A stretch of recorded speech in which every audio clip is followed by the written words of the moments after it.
I am very well, thank you. How are you doing? You look fantastic.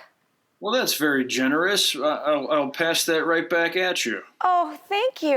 The pandemic has been good to you. You look stunning. And the last time we saw each other was also a party. It was a long time ago, yeah. Megan and I came to a party at your house in the Hollywood Hills, and it was the only time in my life I've been to an actual toga party.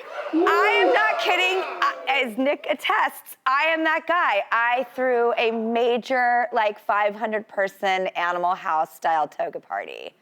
And you were with your wife. Megan Mullally is a goddess. I love her as Karen, obviously on Will and Grace. She changed the course of all of our lives and embodied a character that became so famous and iconic, which is such a not easy feat for an actor to do. Absolutely. And imagine what a lucky donkey you would feel like if every morning you wake up and she's laying there next to you. It's pretty crazy. And how did you woo this goddess? We met doing a play 21 years ago, and I invited her on a date, and I left her a message, and it turned out it was a bit of a dirty trick. The phone number that she had, and this used to be a thing when you had to especially for women that might be harassed by people.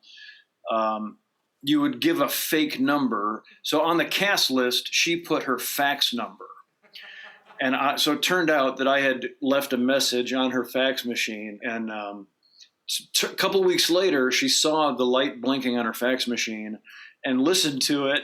And so it scored me some points, and it also scored me some guilt points, because then she felt bad and she had to actually go out to dinner with me to make it up to me. And the rest is history. And here we are on the Drew Barrymore Show. And that's not the only time that you kind of went for it. Didn't a Post-it help you land another job as well? Yes, I was auditioning for a part on The Office.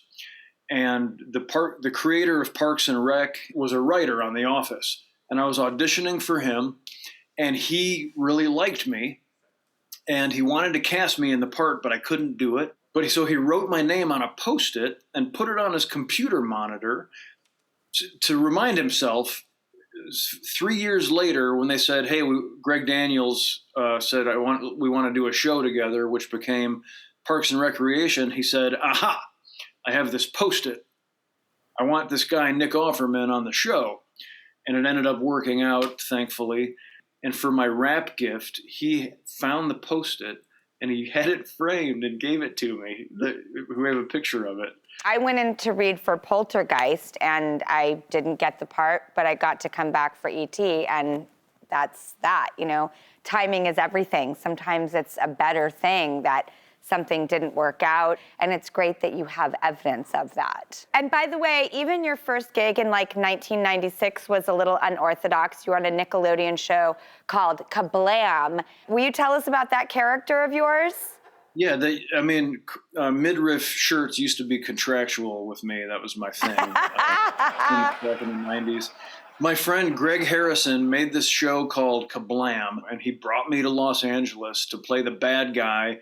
And it was like a live action cartoon. So it was cartoon acting, even though we were real people, but the sets looked like cartoons.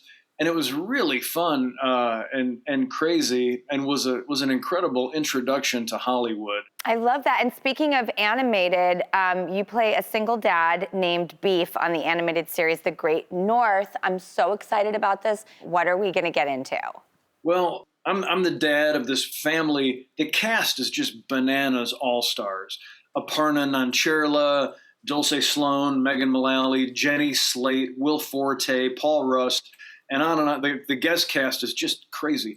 And so to get to play with all these people who just make me laugh constantly in a vessel through which we're just delivering medicine, we're making people laugh, but it's also really good-hearted.